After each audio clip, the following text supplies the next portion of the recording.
What's up guys, today I'll be going over some of the most broken builds in the history of Destiny 2, and these builds will revolve around the Thermoclastic Blooming Artifact mod. And I have not made a video on this mod yet this season, because it was only available for the first 2 weeks. I never got around to it, then it was disabled for roughly 3 weeks and just re-enabled on Thursday. And I've been super excited to make this video for you guys, and I'll be showing off a cool build to take advantage of the mod on all 3 characters, 2 of which are extremely broken. And if you guys play on Steam and you're looking to pre-order Witch Queen at some point, you can do so in my Nexus store, link will be in the comments. So let's go and begin looking at the mod itself. It is a 2 energy cost armor mod, which will make it so your solar or stasis melee final blows will create an orb of power. So if we first look at the Titan build, one way you could do it is with middle tree solar with the throw-in hammer, which works very nicely, but I think the better way to take advantage of the mod is bottom tree with the sun spots, and that's because whenever you melee a target, the initial explosion of the sun spot will all create orbs of power. So as you see, I just created 5 or 6 orbs instantly from just meleeing a single target, and we can even further increase the radius of this and the explosion damage using Severance Enclosure, which will add a secondary explosion on powered melee final blows. So now with that, the radius and damage is a lot higher, so this combo should work in even mid to high tier content. And now looking at the rest of the build to take advantage of this as often as possible, one set of mods we'll be using a lot in this video are the leg armor orb of power mods. For the Titan, we'll be using Invigoration to get our melee back whenever we pick up those orbs of power. Then we also have melee Willmaker to make a solar elemental well, and we have 2 hands on to increase the super from the melee kills. And when we pick up those solar elemental wells, we have elemental charge to get 2 stacks of chargeable light. We also have particle deconstruction. Then with those stacks of chargeable light, we have heavy-handed to get half of our melee back right when we use it, which will help out greatly. We also have it for the second part for the infinite fusion rifle ammo.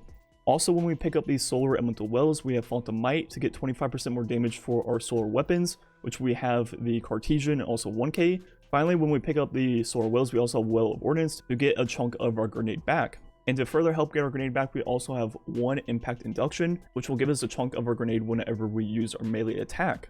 So we look at how all that works in the game. More or less, you just melee something and you'll get your next melee back instantly, just from the heavy-handed, then also picking up the orbs. And what I like to do is mix in my grenade too, so I just go back and forth, melee grenade, back and forth, and they should just infinitely chain together. And as you're doing this, you'll be proccing some warrior all the time, also getting the 25% in Phantom Might, so you have really good DPS for your fusion rifles also. Now moving on to the Hunter build, which is one of the craziest builds in the game right now. It's going to be taking advantage of the shurikens on Stasis, and that is because every single one can get up to 4 kills, I believe, which means 4 orbs of power.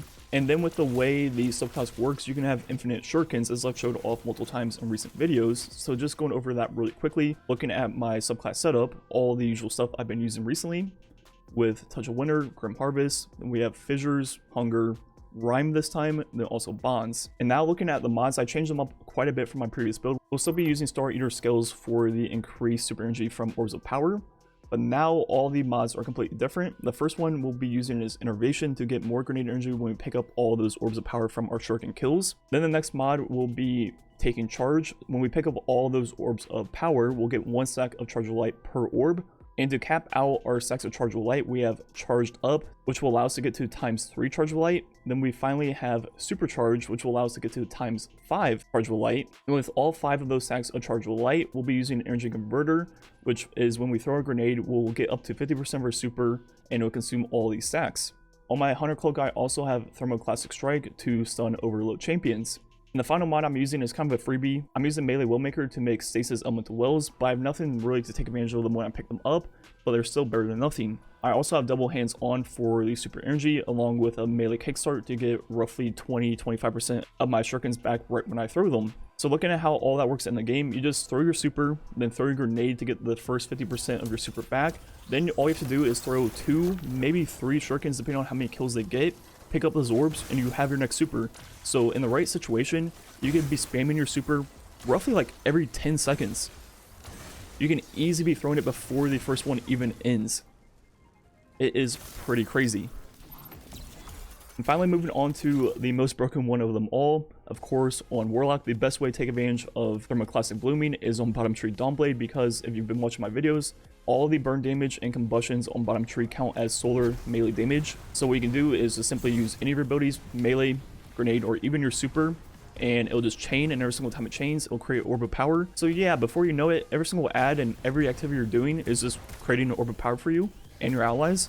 And as we showed off, you can use whatever exotic piece of choice. I like Felwinter's, you can use Necrotic Grip, or even Winter's Guile, or even the Karnstein Armlets, all of which are extremely strong and will work with all of the burns and combustions. And our mods of choice will first be Innervation to help get our grenade back when we pick up all those orbs of power. Then the rest of my mods are more or less the normal solar ones I use, so Elemental Ordnance to create it from our grenade kills. We also have Particle Deconstruction. Then we also have Explosive Wellmaker, which will make the solar wells from more or less everything. We also have Melee Wellmaker, which does work with all of the chain explosions. I also have Power Preservation on, because now while we're in our super, we'll be creating orbs from not only the super itself, but also the chain explosions. And the orbs from the chain explosions, you can pick up yourself. So your super is not only making orbs for your allies, it's making orbs for yourself too. Then next mod we have on is Phantom Might for that 25% increase to our solar weapon damage. Then finally we have one Well of Ordnance to get more grenade energy when we pick up all of the wells. So how all that works in the game is you just simply throw your grenade, which will then start the chain of the combustions and the burn spreading, which will be not only proccing your exotic armor perk, it'll also be proccing Thermoclastic Blooming, and next thing you know, everything's dead and there's 40 orbs on the ground.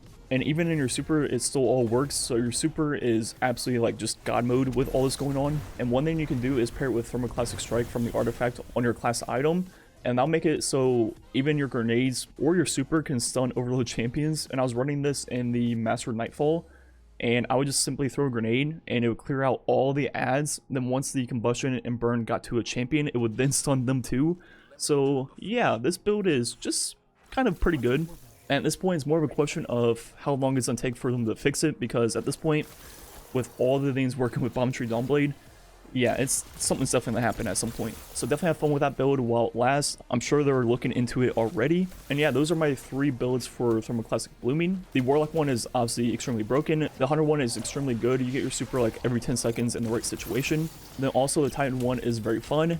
You just go around with infinite melees that create sunspots, and also that huge explosion from the exotic armor piece. And yeah, I think that's be it for the commentary. Once again, if you're looking to pre-order Witch Queen and you play on Steam, you can do so in my Nexus store. Link will be in the comments. As usual, the rest of the video will just be some Strike gameplay. Thanks for watching. Catch you guys next time.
Dense hive signatures